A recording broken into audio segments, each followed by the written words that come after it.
설교를 준비하면서 미니멀 라이프에 대하여 생각해 보았는데요. 미니멀 라이프는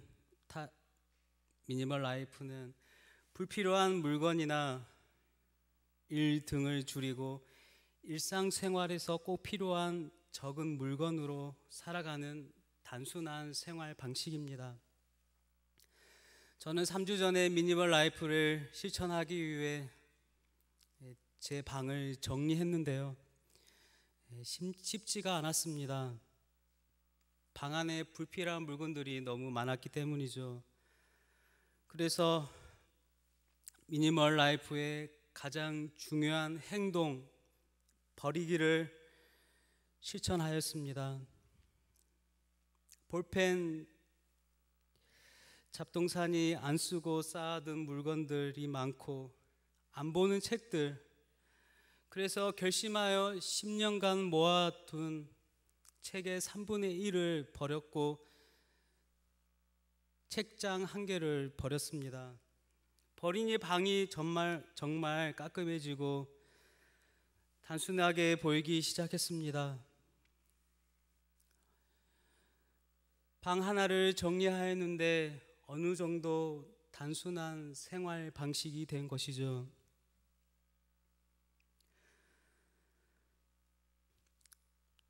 사랑하는 성도 여러분, 우리의 일상생활에서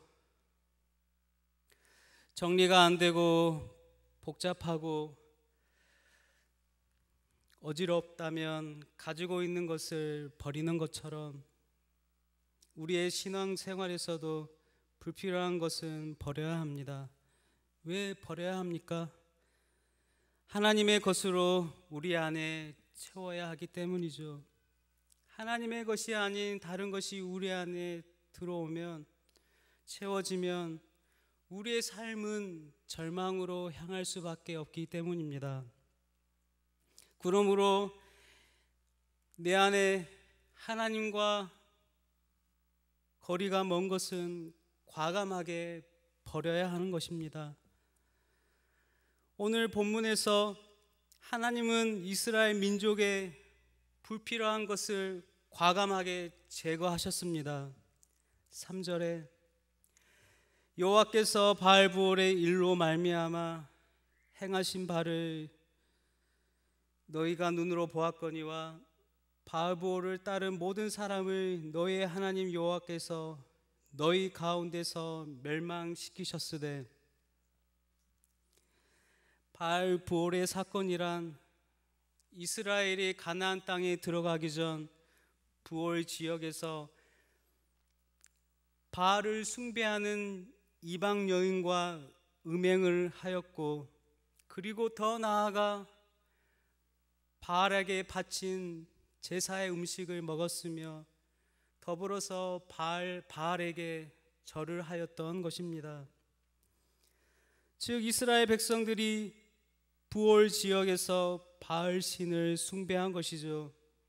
그로 인해 하나님은 분노하시고 진노하셔서 이스라엘 안에 전염병을 퍼지게 하시고 24,000명을 죽인 사건이 바로 바알브올의 사건인 것입니다.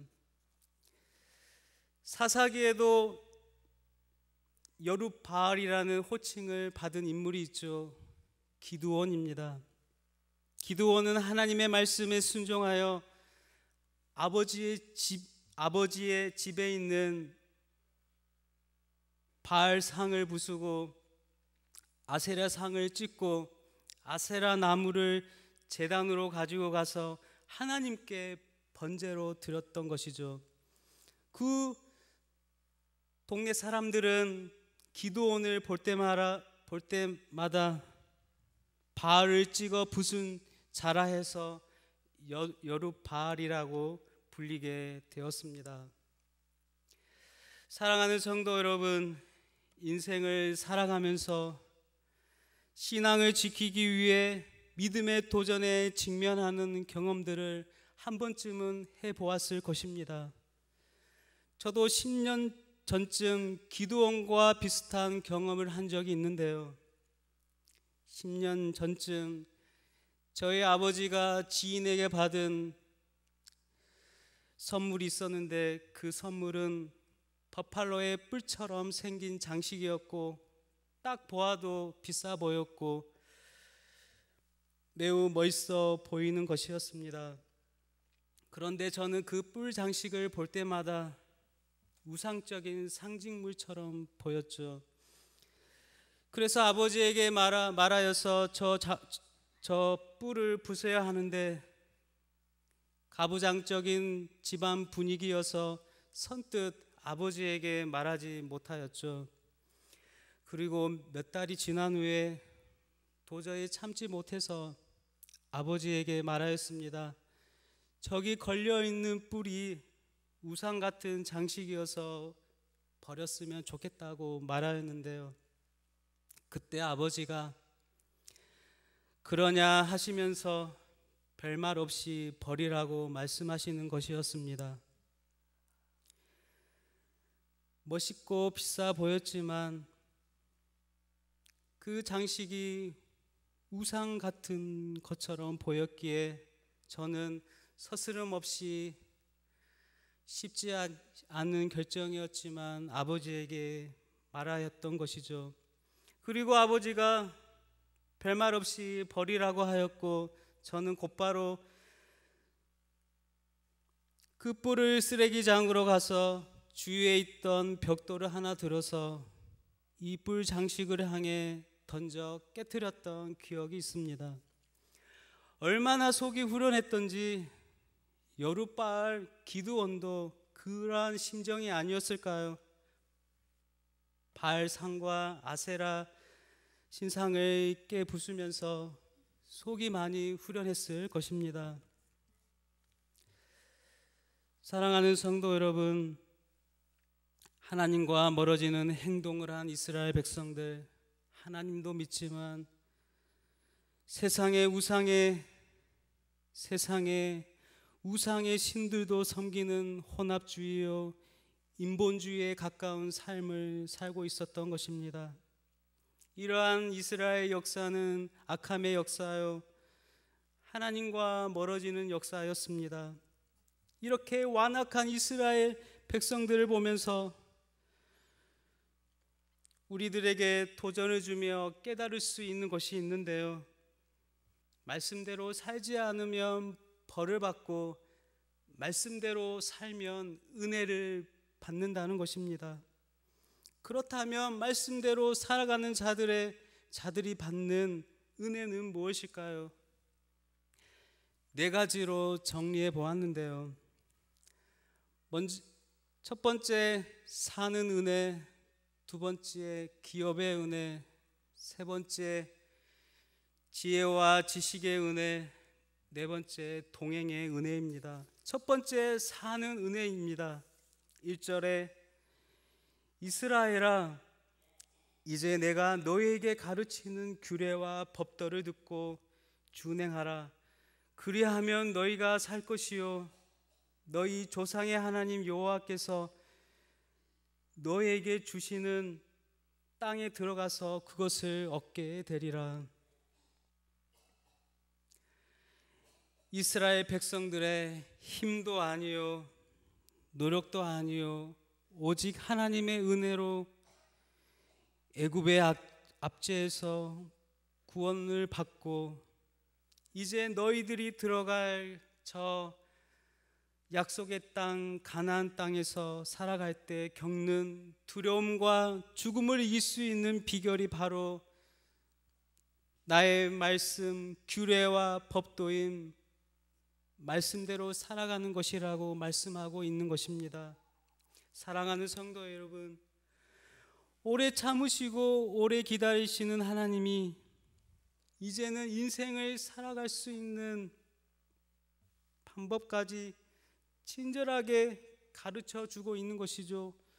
구원한 이후에 더 나아가 그 땅에서 살 수 있도록 십계명과 여러 계명들을 통하여 알려주시고 계시는데요. 이것은 하나님의 자녀로서 죽음을 이기고 생명으로 가는 길을 열어주시는 것입니다. 그러므로 다른 어떠한 것보다 말씀대로 살면 인생을 살아갈 힘과 능력을 얻을 수 있는 것입니다. 말씀대로 살면 죽음에서 생명으로 옮겨지는 것이죠. 사망을 이기신 주님을 바라보면 우리들 또한 사망을 이김으로 생명의 길로 살아가는 사는 은혜의 축복을 입게 될 것입니다. 두 번째, 기업의 은혜입니다. 5절에 내가 나의 하나님 여호와께서 명령하신 대로 규례와 법도를 너희에게 가르쳤나니 이는 너희가 들어가서 기업으로 차지할 땅에서 그대로 행하게 하려 함인즉. 이스라엘 백성들은 하나님이 약속한 땅 가나안 땅을 향하여 가고 있습니다. 그런데요, 문제는 저 가나안 땅에 과연 우리들이 살 수 있을까라는 의문이 들기 시작했다는 것입니다. 가나안 땅을 정탐한 사람들이 말하길 그곳에는 신장이 장대한 네피림의 후손 거인족인 아낙 자손들이 살고 있고 성읍들은 견고하여 도저히 우리들이 저 성을 차지할 수 없다는 것입니다. 그때 여호수아와 갈렙이 옷을 찢고 그 땅은 하나님이 우리에게 주신 땅이므로 그 땅 백성들을 두려워하지 말라고 말합니다. 현실의 눈으로 보면 그 땅은 정복하기 어려운 땅입니다. 능력치, 기술, 군사력만 봐도 가나안 사람들과 이스라엘 민족과의 차이가 많이 나는 것이죠. 그러나 하나님의 말씀대로 그 땅은 정복될 땅이요, 믿음의 눈으로 보면 그 땅은 하나님이 허락한 복된 땅인 것입니다. 그러므로 하나님의 말씀을 따라 살아가는 자들은 반드시 하나님이 준비해 두신 기업 땅에서 살 수 있는 것입니다. 우리들 또한 하나님이 예비해 두신 저 천국을 바라보며 말씀대로 순종하며 말씀에 따라 살아가야 합니다. 그렇게 살아갈 때 이스라엘 백성들이 하나님이 예비해 두신 저 가나안 땅에 입성하여 살 수 있었던 것처럼 우리들 또한 이 세상 속에서도 또한 생을 마치는 날에 하나님이 주신 기업 천국을 누리며 천국에 입성할 것입니다. 세 번째, 지혜와 지식의 은혜입니다. 6절 너희는 지켜 행하라. 이것이 여러 민족 앞에서 너희의 지혜요 너희의 지식이라. 그들이 이 모든 규례를 듣고 이르기를 이 큰 나라 사람은 과연 지혜와 지식이 있는 백성이로다 하리라. 하나님이 주신 이 말씀 안에 지혜와 지식, 인생을 살아가는 방법들이 들어 있습니다. 솔로몬이 하나님께 지혜를 구하고 그 지혜로 온 나라를 다스릴 때 이전에도 없었고 이후에도 없을 부강한 나라가 되지 않았나요? 그 지혜가 바로, 그 지식이 바로 하나님의 말씀 안에 숨겨져 있는 것입니다. 그러므로 우리는 이 숨겨진 지혜와 지식을 말씀을 봄으로 캐내기만 하면 되는 것이죠. 하나님의 말씀대로 지켜 행하면 지혜와 지식의 사람이 되는 것입니다. 예수님의 12제자들 얼마나 지혜와 지식이 있었습니까? 그들은 예수님을 만나기 전에는 평범한 보통 사람이었습니다. 어부였고 세리였죠. 고위 관직의 자제들이 아니었고 많이 배운 자들이 아니었습니다. 그러나 예수님과 동고동락을 하며 말씀을 배우고 말씀을 숙지하고 말씀대로 살아가자 그들은 평범한 삶을 살지 않았습니다. 많은 이들을 주께로 인도하는 자들이 되었고 때로는 설교 한 번에 3,000명을 주께로 돌아오게 만드는 자가 되었으며 많은 이들을 구원으로 인도하였으며 많은 이들에게 하늘의 꿈과 소망을 전하는 자들이 되었습니다. 이 일은 인간의 지혜로, 인간의 지식으로 가능하지 않는 일이죠. 오직 하나님의 은혜인 것입니다. 그러므로 자신을 돌아볼 때 지혜가 부족하고 지식이 부족하다면 말씀대로 살아가시길 바랍니다.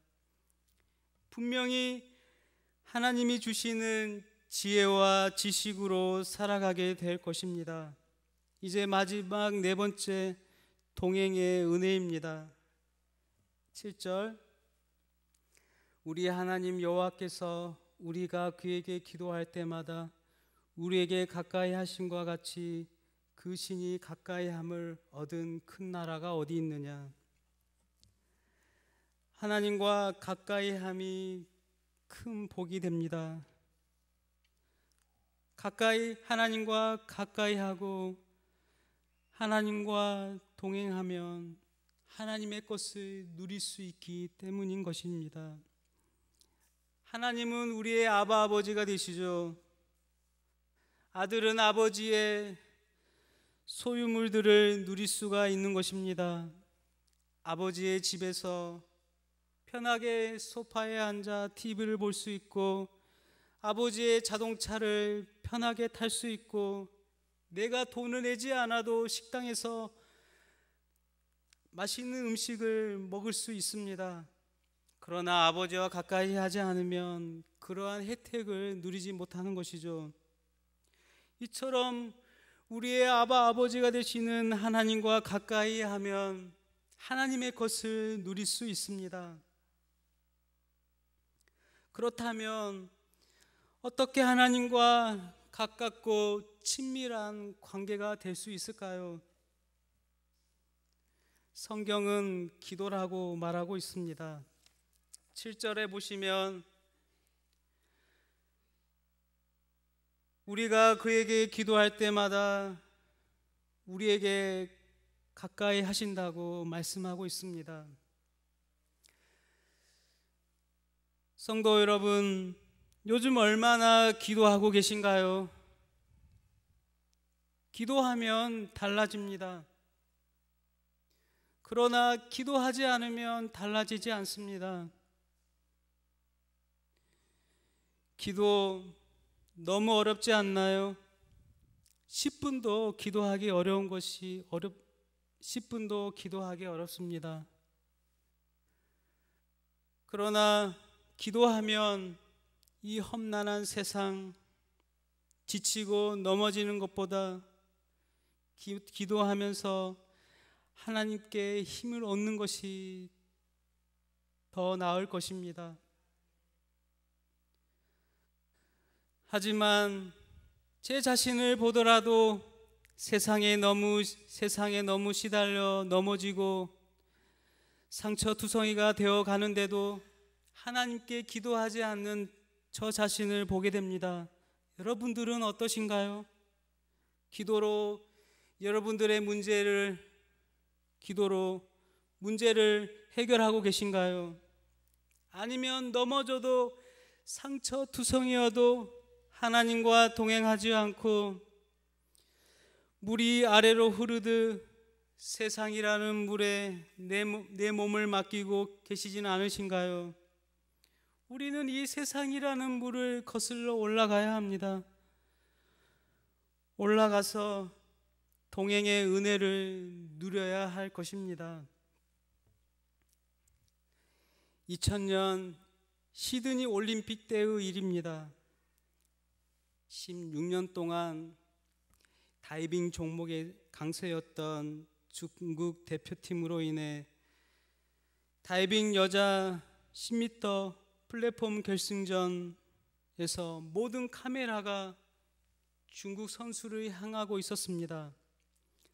그때 한쪽에서 순서를 기다리고 있는 미국 국가대표 로라 윌킨스는 순간순간마다 입술로 무엇인가를 중얼거렸는데요. 그녀가 중얼거렸던 것은 바로 빌립보서 4장 13절의 말씀, 내게 능력 주시는 자 안에서 내가 모든 것을 할 수 있다라는 이 말을 순간순간마다 되새기며 중얼거렸습니다. 사실 그녀는 올림픽 출전 3개월 전에 오른쪽 발뼈 부상으로 7주간 병원에 누워 있었기에 그녀에게 있어 결승전 진출은 대단한 성과였고, 말씀을 의지하며 결승 5차전까지 치르면서 그녀는 결국 금메달을 목에 걸었습니다. 그 후 그녀는 아테네 올림픽 세계 선수권에서도 우승을 하였는데요. 그녀가 우승 소감으로 이렇게 말하였는데, 저에게 능력 주시는 분이 나와 함께 하셨기에 우승할 수 있었습니다라고 우승 소감을 했다는 것입니다.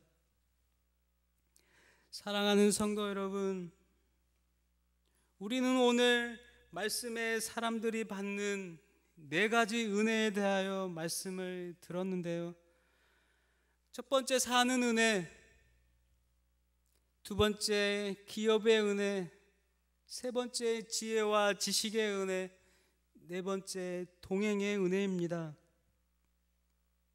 이 은혜들은 우리들이 모두 소유하고 있는 것이죠.